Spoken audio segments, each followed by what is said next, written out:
और ये धोखा जो शब्द है ये आने वाली दिशा को हमारी किस तरीके से बिगाड़ सकता है और किस तरीके से अच्छा कर भी सकता है। तो आज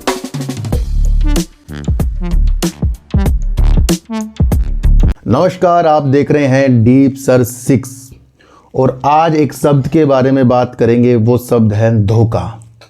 और ये धोखा जो शब्द है ये आने वाली दिशा को हमारी किस तरीके से बिगाड़ सकता है और किस तरीके से अच्छा कर भी सकता है। तो आज उसके बारे में हम समझेंगे। देखो तो सबसे पहले हमें ये तो समझना चाहिए कि हमारी जो नीतियां हैं बिल्कुल साफ़ सुथरी होनी चाहिए और किसी भी व्यक्ति को जानबूझकर हम धोखे की नीतियों के साथ नहीं आ सकते। थोड़ा सा मैं आपको एक चीज़ बताऊं कि गलतियां किसी भी चीज़ों के अंदर हो सकती हैं, क्योंकि अगर इंसान है तो गलतियां होंगी। मुझे आज किसी को एक पेमेंट करनी थी, काफ़ी पेमेंट बन रही थी। उसके अंदर एक चीज़ आई जो करीब 3200 रुपये की एक छोटा सा बिल था। अब उस बिल को भी मैंने जोड़ लिया।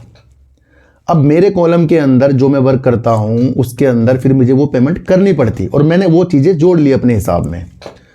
पर जिन भाई साहब ने, जो मेरे अच्छे भाई साहब हैं, मेरे साथ काम करते हैं, उन्होंने उस नीति से नहीं लिखा कि भैया ये धोखा हो गया मेरे साथ, कि भैया उन्होंने जानबूझ के लिए नहीं, उनकी गलती से हुआ है। क्योंकि जब उन्होंने बिल के बारे में मुझे बताया तो उन्होंने वो नाम भी बताया है और जब उन्होंने वो नाम बताया तो मैंने कहा कि यहाँ तो मैं माल देता ही नहीं हूँ।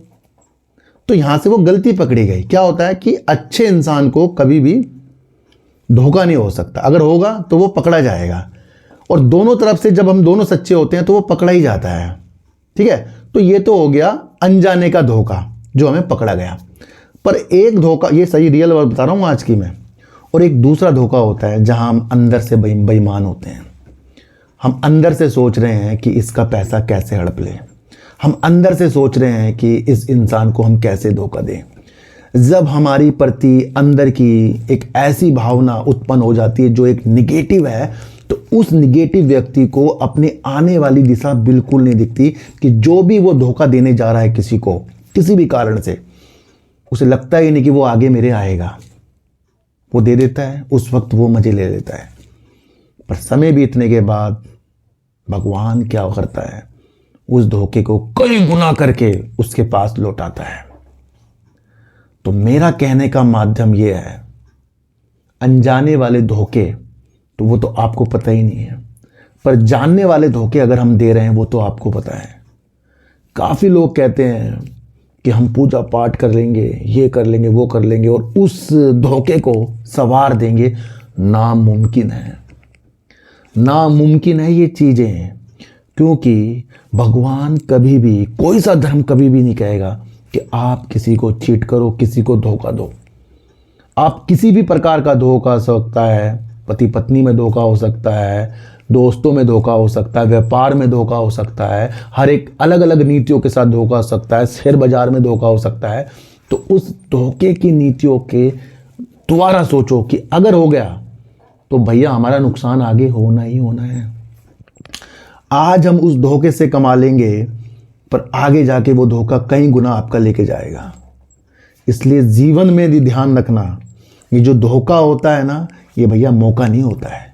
और इस धोखे को अपने दिमाग से जब हटाते गए, अंदर की एक एक चीज़ को हम पवित्र करते गए, मैं आपको लिख कर दे सकता हूँ आगे जाकर हमारा कभी भी नुकसान नहीं हो सकता। कभी कभी आपने देखा होगा कि आपके साथ एकदम से कुछ हुआ और आप बच गए, वो आपके पुण्य थे, कर्म थे आपके वो। तो उस स्थिति को समझो, इसी जिंदगी में वो चीज़ें मिलेंगी। लोग कहते हैं स्वर्ग नरक जाएंगे, भैया इस जिंदगी में तो हम कर नहीं पा रहे हैं वो चीज़ें स्वर्ग जाने की, और सपने देख रहे हैं हम स्वर्ग के, कैसे चीज़ें होंगी। इसलिए दूसरे की भावना को समझने की कोशिश करो। कोई भी इस संसार में अमर नहीं है, इस नीतियों को समझो। आज मैं पुरानी फिल्में देखता हूँ, उस वक्त वो कितने खुश होते हैं, जवानी के टाइम थे उनके, शम्मी कपूर देख लो, ये तो क्या आज वो इस वक्त इस दुनिया में है?